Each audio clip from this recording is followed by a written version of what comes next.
Hello, Him. Uh, First of all, I welcome you on behalf of LegalEdge After College team and congratulate you for securing All India Rank 3, which is actually a very big achievement. So tell me, how are you feeling? Thank you so much for inviting me here on your platform. And ma'am, actually, I'm feeling quite good. And definitely, everyone in my family is happy at the moment. And my friends and my colleagues, everyone is happy. So I'm also feeling happier. Nice, nice. Okay. So first thing first, tell me when you have decided that now you will appear in upcoming CLAT PG 2022 examination. I'm actually taking a bit back. Ma'am, my stories are a bit longer. Actually, I've always wanted to appear for UPSC now, as I was appearing in the fourth year itself for civil services examinations, ma'am. Then after 6, 7 months of preparation, it came to my mind then what if I do not clear it? What would happen, ma'am? So doubt came in my mind that I was not pretty sure that because after 5 years of college, ma'am, it becomes quite difficult. And I also took a drop after 12th and for CLAT.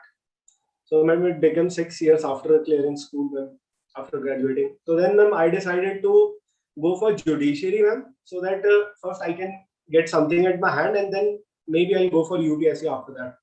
So, ma'am, while preparing for judiciary itself around October, November, it came to my mind that I also can appear for CLAT PG to secure a PSU job because seniors in my college have done it in my senior batches, and there has been a legacy in RML of doing it. I'm from RML, Lucknow. So that was the path. So I decided it around 5, 6 months back, ma'am, before CLAT PG.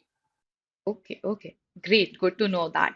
So, when you have decided, do you did you make any timetable for yourself that these many days you will devote for this particular uh, subject, and these were the dates for different subjects? Yeah, ma'am, I did it. I begin from case laws itself. I begin with live law summary of top 100 judgments of 2021. As I proceeded with reading those case laws and I analyzed the previous year papers and the syllabus of CLAT, things became quite clear to me. And it came to mind that I have to prepare at least 2, 3 years judgment before the exam. And then there are some subjects which are definitely static. You have to cover that part from your bare acts and from book part, ma'am. So they being environmental law, jurisprudence. So ma'am, these subjects I begin like I have to complete them before and simultaneously I'm doing along with my judgments now. Okay, So okay. coming back to your question of timeline, ma'am. So I have to, ma'am, I decided that before 15 to 20 days of before exam, I have to complete every judgment which I want to do along with the ma'am subject so that I can revise it before the exam. Okay. So, did you made the notes as well?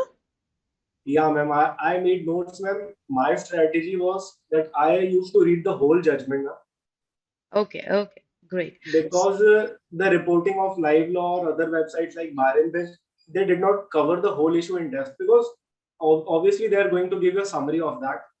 So many times, CLAT asks them historical questions on that case laws. So when you read the whole judgment, there are every case law on the topic.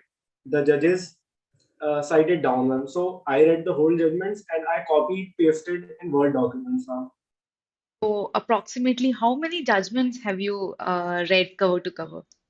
Ma'am, to being honest, ma'am, I have around read around 300, 400 judgments at least. Wow. So, all the CLAT PG aspirants who are appearing in 2023 and 2024 examination, now this is advice from a topper who secured rank 3 that you should read the whole judgment. I know it's hectic, but if he can do it, you can do it. So, yeah. And what about the international law jurisprudence? From where what are the resources you? Ma'am, before that, I want to note one more point about reading judgments, ma'am. Like, it gives you an insight. When you read judgments, you know about the judges. I mean, whenever you are reading a judgment from live law, you'll see the face of the judges who has written this judgment because they provide pictures of the judges. So it already drilled down in your memory. You do not need to memorize, ma'am, those judgments. Now, this is like people ask, how can we remember the name of so many judges? So it's a message to those guys who think that it is not possible. It's quite possible. And if you follow regularly, you will see that particular judge only sits on particular benches, particular cases. Like Justice S.K. Kaul, Krishna Murari, they are judges who only deal with criminal laws. Whereas Justice D.Y. Chanchud, Justice A.S. Bopanna being there on constitutional matters, reservation, and access to them, reading judgments also play a good part in this scenario also. Yeah, so it is a device for the people now who are going to appear in CLAT PG. So now comes back to my question that from where, what are the resources you referred for international law and for jurisprudence? Many of the aspirants, they have doubt in this. What source should they refer for these two subjects basically? Ma'am, being honest about international law, I planned it to read statically as much, but I was not able to. There was one reason more to it because Russia-Ukraine issue was happening right there. So I was kind of anticipating that the question would come around this only. So, ma'am, for that, I read the judgment from the ICJ website itself.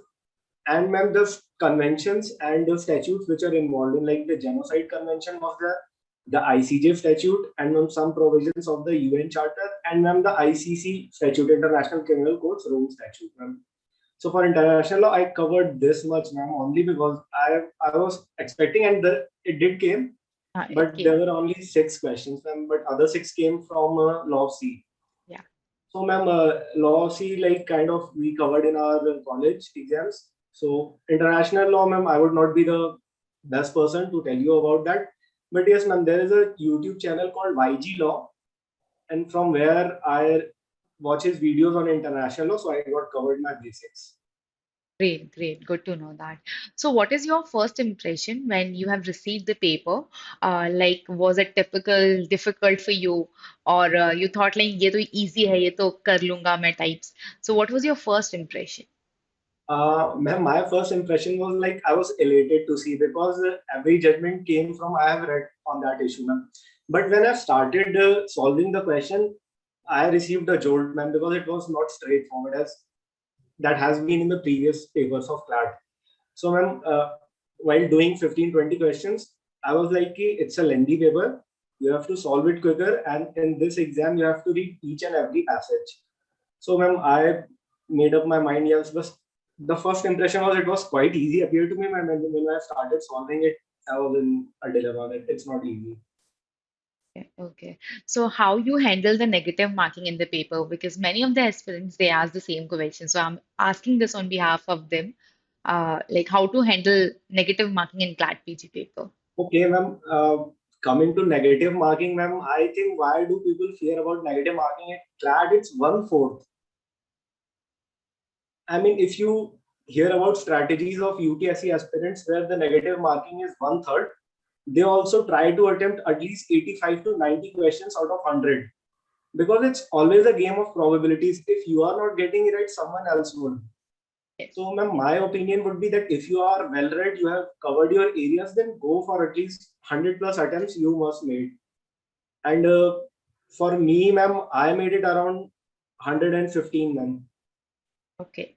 That's great. That's great. Because, ma'am, in this exam, you have to keep a higher attempt because the negative marking is only 1/4. If you are attempting 5 questions in which you have doubt or you have eliminated few of the options, suppose you are getting one right and four wrong, then it gets eliminated. You're not going to penalize for that. And but if you, what if you get two or three rights, which is a probability that you will get it? Then my because ma'am, also I have seen my some friends who have prepared better, but they banged on their accuracy, which like failed them. Matlab, so I'll advise ki attempt as much as questions you can. So, did you use elimination method while solving the like question? Elimination by Yes, elimination, I mean, yeah, did you? yeah, I mean, surely I did So, because it's not possible that you can know each and every answer. So yeah. elimination is definitely a good strategy to do it, and everyone should employ it. Yeah. Okay. Him, tell me, this is a message for the aspirants who are going to appear in upcoming CLAT PG examination. What are those 5 mistakes they should avoid while preparing for CLAT PG examination? Okay, ma'am, coming to mistakes, first one is that people should not lack the belief.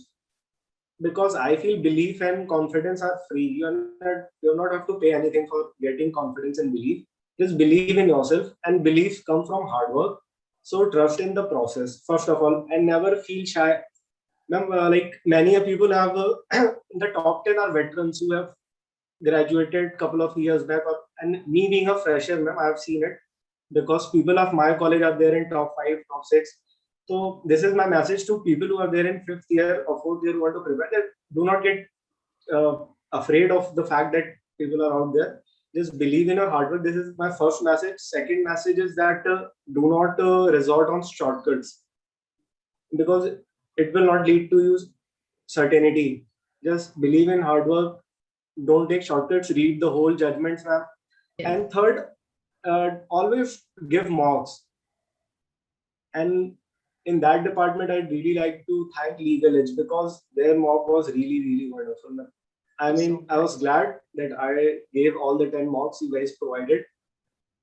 Okay, and ma'am, after that, cover every area. Like people say, कि, okay, labor laws, company law, we leave it. बाकी तो 10 करके जा रहे हैं. That is not going to help you. Like in this exam, the questions were cross sectional.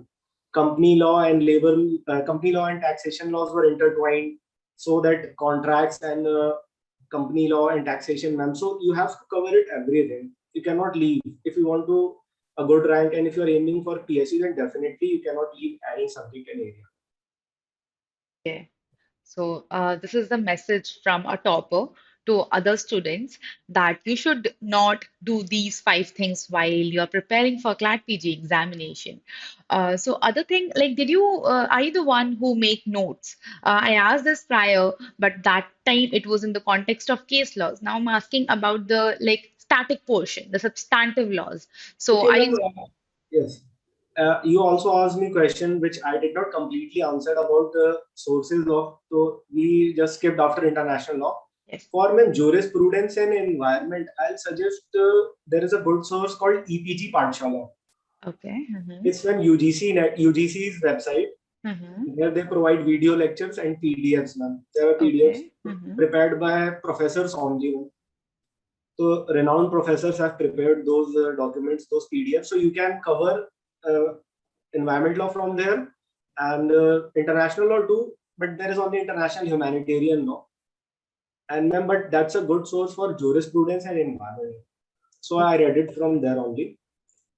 So that was my static part. But ma'am, I did not make notes out of them. In environment, I did, ma'am, like the important statutes, their date of enactment, and the important sections like Air Act, Water Act, EPA, and all. Because in 2021, they asked the enactment date of Environment Protection Act.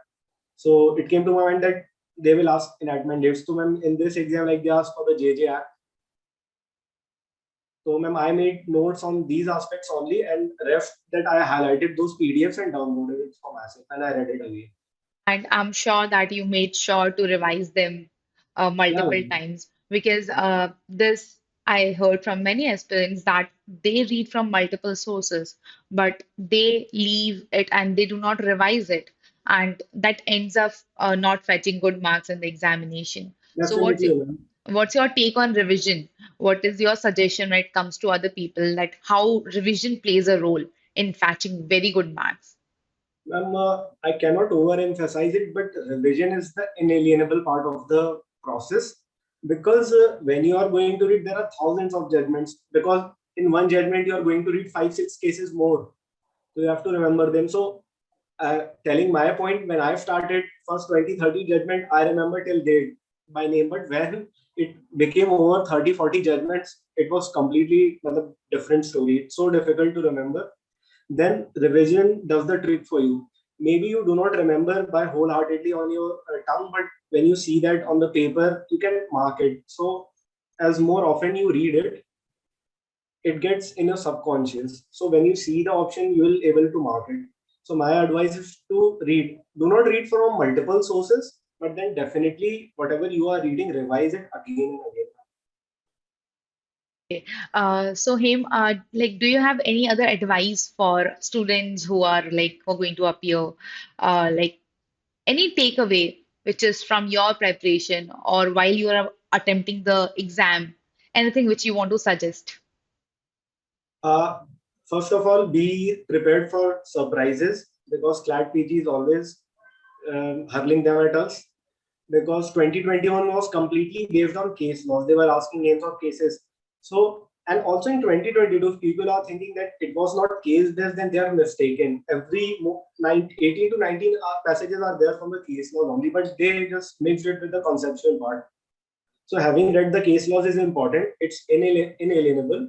So do not try to circle around case laws. You have to read them first of all. And second, there will be surprises. So try to cover every portion of the preparation. That would give you confidence because you will be scoring good in marks in the mocks. So it will add your confidence. And if when it comes to exams, everything is about confidence. Great, great. Very valuable advice for the aspirants. So, lastly, but not the least, I want to ask how Legal Edge after college helped you in your preparation? LegalEdge, ma'am. Though I did not took support of any coaching for my preparation, but I was in dire need of mock tests because does not matter however depth you may cover in reading and covering those judgments unless and until you test yourself, you cannot fathom your preparation. So, ma'am, for me, I gave mock tests of other coachings as well, but I did not find them useful. After giving 2, 3 mocks, I just discarded them, though I paid fully for them.